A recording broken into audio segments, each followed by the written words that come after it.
வணக்கம், welcome to சாக்கித் Ram channel. வீடியோக்குள்ளே போகிறதுக்கு முன்னாடி நம்ம சேனலை மறக்காமல் சப்ஸ்கிரைப் பண்ணிக்கோங்க. இன்றைக்கி வீடியோவில் என்ன பார்க்க போகிறோம் அப்படின்னா, பெரிய கத்திரிக்காயை வச்சு ஒரு டிஷ்ஷை தான் பார்க்க போகிறோம். ரெசிபி நேம் வந்து பைங்கன் பர்த்தா. இது சப்பாத்தி ரைஸ்க்கெலாம் வந்து ஏதுவான ஒரு டிஷ்ஷாக தான் இருக்கும். இதுக்கு நான் ஒரு முழு கத்திரிக்காய், பெரிய கத்திரிக்காய் எடுத்திருக்கேன். இது வந்து பெங்களூரில் வந்து கிடைக்கிறது ஈஸியாக. அடுத்து 2 தக்காளியை கட் பண்ணி வச்சுருக்கேன். ஒரு 25 கிராம் இஞ்சி பூண்டை கட் பண்ணியிருக்கேன். 2 பெரிய வெங்காயம் கட் பண்ணியிருக்கேன். கொத்தமல்லியை வாஷ் பண்ணிவிட்டு கட் பண்ணி வச்சுருக்கேன். இதுக்கு மசாலா பொருள் என்னென்ன தேவை அப்படின்னா, தனியாத்தூள், மஞ்சப்பொடி, காஷ்மீரி சில்லி பவுடர், அடுத்து தாளிக்கிறதுக்கு கடுகு, ஜீரகம், கடலைப்பருப்பு, வதக்கிறதுக்கு கொஞ்சமாக எண்ணெய். இப்போ எப்படி பண்ணுறதுங்கிறத பார்க்கலாம். ஒரு அடி கனமான ஒரு பேன் எடுத்துக்கோங்க. உங்களுக்கு எது ஈஸியோ அதை எடுத்துக்கோங்க. ஸ்டவ் ஆன் பண்ணிக்கலாம். இப்போ நான் ஒரு 50 ml நல்லெண்ணெய் ஆட் பண்ண போகிறேன். இது வதக்கிறதுக்கு அவ்வளோ போதுமானதாக இருக்கும். தேவைப்பட்டால் கூட ஆட் பண்ணிக்கலாம் அப்புறமா.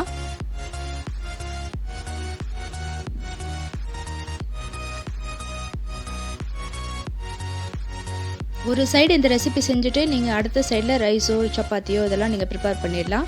அவ்வளோ ஈஸியான ரெசிபி தான் இது.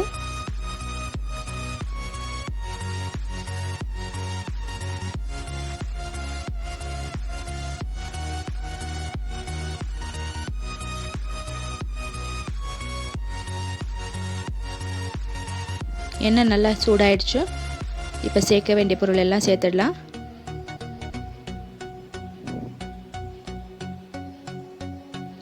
கடுகு ஆட் பண்ணுறேன். கடுகு நல்லா பொரிஞ்சு வரட்டும்.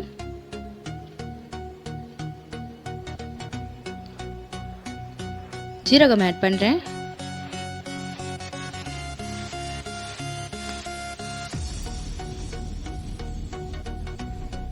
அடுத்தது கடலைப்பருப்பு ஆட் பண்ணுறேன். இதோட மெஷர்மெண்ட்ஸ்லாம் உங்களோட டேஸ்ட்டுக்கு பொறுத்து தான். ஜீரகமும் கடலைப்பருப்பும் எண்ணெயில் நல்லா பொரிஞ்சு வாசனை வரட்டும். அது வரைக்கும் வறுத்துக்கலாம். அடுப்பை எப்போவுமே சிம்லேயே வச்சுக்கோங்க. அப்போ தான் தீஞ்சு போகாமல் இருக்கும். இல்லாட்டி ஒரு மாதிரி சீக்கிரமாக குக் ஆகிடும். சிம்லே இருந்தது அப்படின்னா மிதமாக அழகாக வந்து பொறுமையாக குக் ஆகும்.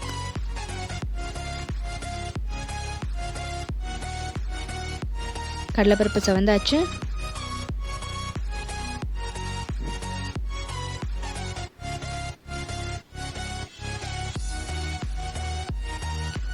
அடுத்தது நான் கட் பண்ணி வச்சிருக்கிற இஞ்சி பூண்டை இதில் ஆட் பண்ண போகிறேன்.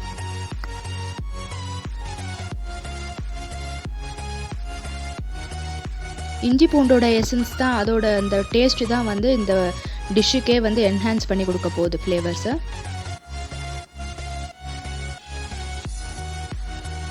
இஞ்சியும் பூண்டும் வந்து நல்லாவே வதங்கி வரட்டும். இந்த ரெசிபியை நீங்கள் சின்ன கத்திரிக்காயிலையும் பண்ணலாம்.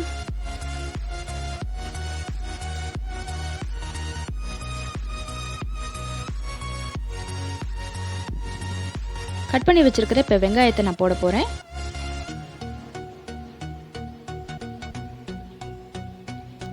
வெங்காயம் நல்லா பொரியறதுக்கு கொஞ்சமாக உப்பும் ஆட் பண்ண போகிறேன். இனிமேல் தான் ஒரு டீஸ்பூன் ஆட் பண்ண போகிறேன் ஃபுல்லாக. வெங்காயம் நல்லா வதங்கி வரட்டும். முன்னாடியே சொன்ன மாதிரி உப்பை ஆட் பண்ணிடலாம். ஏன்னா இது ரைஸ்க்கு தான் நான் பண்ண போகிறேங்கிறதுனால உப்பை கொஞ்சம் கூடவே போடுறேன். பிசைஞ்சு சாப்பிடும்போது அந்த உப்பு கரெக்டாக இருக்கும். அடுத்தது கட் பண்ணி வச்சுருக்கிற நாட்டு தக்காளியை எடுத்துக்கிறேன். உங்களுக்கு எந்த தக்காளி அவைலபிலிட்டியில் இருக்கோ அந்த தக்காளியை நீங்கள் ஆட் பண்ணிக்கலாம்.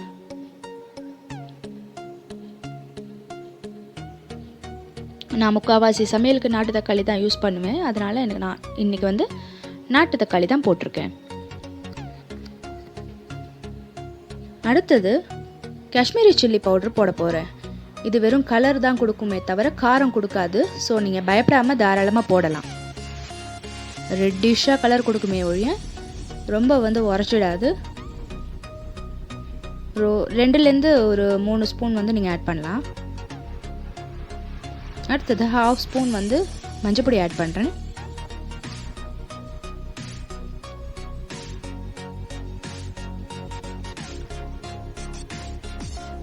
தனியா பொடி ஆட் பண்ணுறேன் 1 டீஸ்பூன் ஃபுல்லாக. தேவைப்பட்டால் இன்னும் கொஞ்சமாக ஆட் பண்ணிக்கலாம், அவங்களோட டேஸ்ட்டை பொறுத்து இது.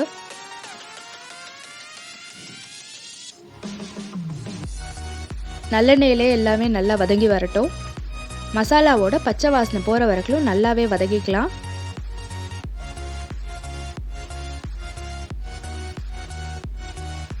மசாலா நல்லா வறுபட்டு சுற்றி வந்து எண்ணெய் இருக்கிற எண்ணெயெல்லாம் பிரிஞ்சு வரும் தனியாக. ஸோ அந்த பக்கம் வரைக்கும் வதக்கிக்கணும்.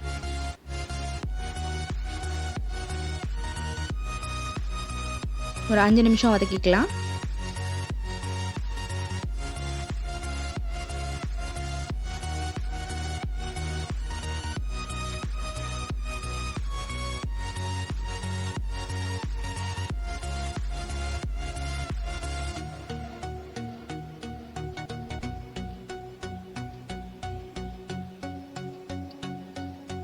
நல்லா தக்காளி வந்து வதங்கி எண்ணெய் எப்படி சூப்பராக பிரிஞ்சு வருது பார்த்தீங்களா சுற்றி. உங்களுக்கே எங்கள் வீடியோவில் தெரியும் நல்லா. அடுத்து என்ன ஆட் பண்ண போகிறேன் அப்படின்னா, அலம்பிட்டு கட் பண்ணி வச்சுருக்கிற கொத்தமல்லி ஆட் பண்ண போகிறேன். இதையும் சேர்த்து நல்லா வதக்கிக்கலாம்.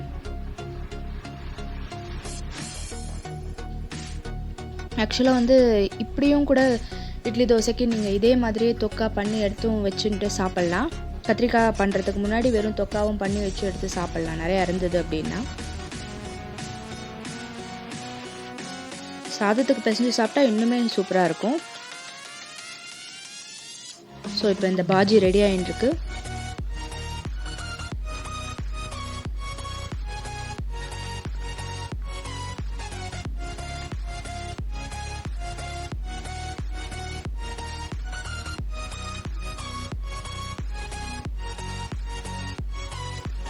அடுப்பை சிம்லேயே வச்சுக்கோங்க. அவ்வளோதான், பாஜி ரெடி ஆச்சு. அடுப்பை ஆஃப் பண்ணிட்டேன். அடுத்தது இந்த மாதிரி ஒரு ஸ்டாண்ட் எடுத்து நான் போட்டுக்கிறேன். சின்ன பாத்திரம் வச்சுக்கிறதுக்கு ஏதாவது வந்து சுடுற ஐட்டம்ஸுக்கு அதுக்கெலாம் வந்து இந்த ஸ்டாண்ட் ஈஸியாக இருக்கும். அதாவது இந்த சோளம்லாம் சுடுறோம் இல்லையா, அதுக்கெலாம் ரொம்ப ஈஸியாக இருக்கும். குட்டி குட்டி காஃபி பாத்திரம், குட்டி பவுல்லாம் வைக்கிறதுக்கு ஈஸியாகவே இருக்குது. இப்போ நான் இந்த கத்திரிக்காவை அலம்பிட்டு மேலே டாப்பை கட் பண்ணி வச்சுருக்கேன். இதுக்கு மேலே ஒரே ஒரு ஸ்பூன் நல்லெண்ணெயை தடவி வச்சுருக்கேன். நல்லெண்ணெயை தடவும் போது தோல் வந்து ரொம்பவே சாஃப்ட் ஆகிடும். இந்த மாதிரி லாங்கான ஒரு கம்பி எடுத்திருக்கேன். இந்த கம்பி வந்து வடை எடுக்கிறதுக்கு, ஆப்பம்லாம் எடுக்கிறதுக்காக யூஸ் பண்ணுவாங்க இல்லையா, அந்த கம்பி தான்.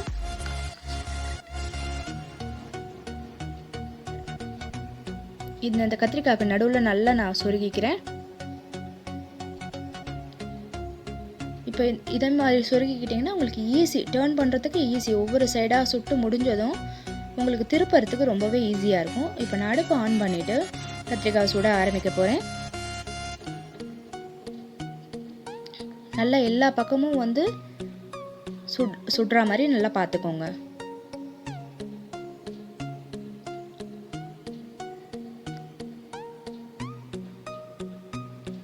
இந்த ஸ்டிக்கில் தான் நீங்கள் சுடணும்னு அவசியம் கிடையாது. வீட்டில் வந்து இடுக்கி இருந்தாலும் இடுக்கியை பிடிச்சிக்கலாம். டாங்னு சொல்லுவோம் இல்லையா, அந்த டாங் இருந்தாலும் நீங்கள் யூஸ் பண்ணிக்கலாம்.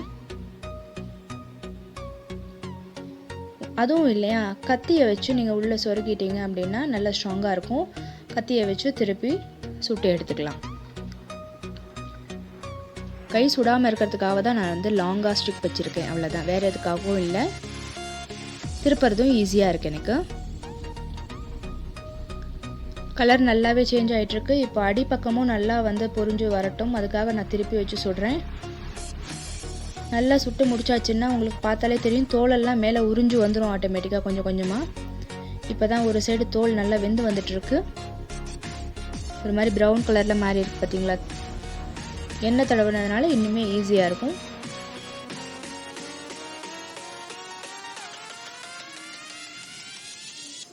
தோல் எல்லாம் மேலே கொஞ்சம் கருகுனா ஒன்றும் பயப்படாதீங்க, அப்படி தான் இருக்கும்.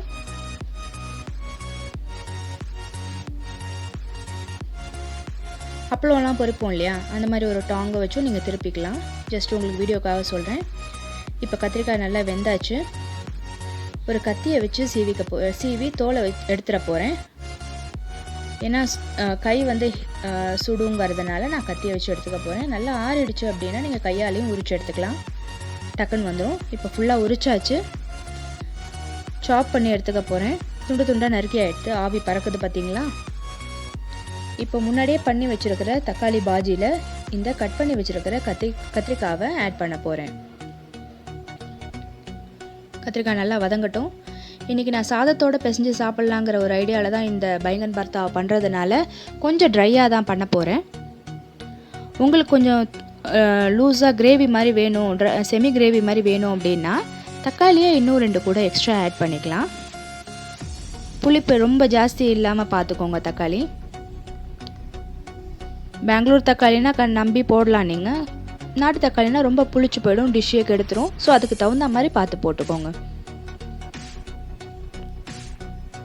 இப்போ நான் இன்னொரு கரண்டி நல்லெண்ணெய் ஊற்றுறேன். நான் இதில் இந்த நல்லெண்ணெயும் இதில் வந்து ஊற்றிட்டு நல்லா மிக்ஸ் ஆகட்டும். இப்போ இந்த எண்ணெய் பிரிஞ்சு வந்ததும் டிஷ்ஷு தயாராகிடும். சுற்றி எண்ணெய் நல்லா பிரிஞ்சு வந்தாச்சு பாருங்கள், உங்களுக்கே தெரியும். அவ்வளோதாங்க, சூப்பரான பைங்கன் பர்த்தா ரெடியாச்சு. வாங்க சாப்பிடலாம். செஞ்சு பார்த்துட்டு மறக்காமல் எனக்கு கமெண்ட்டில் பதிவு பண்ணுங்கள். தேங்க்ஸ் ஃபார் வாட்சிங்.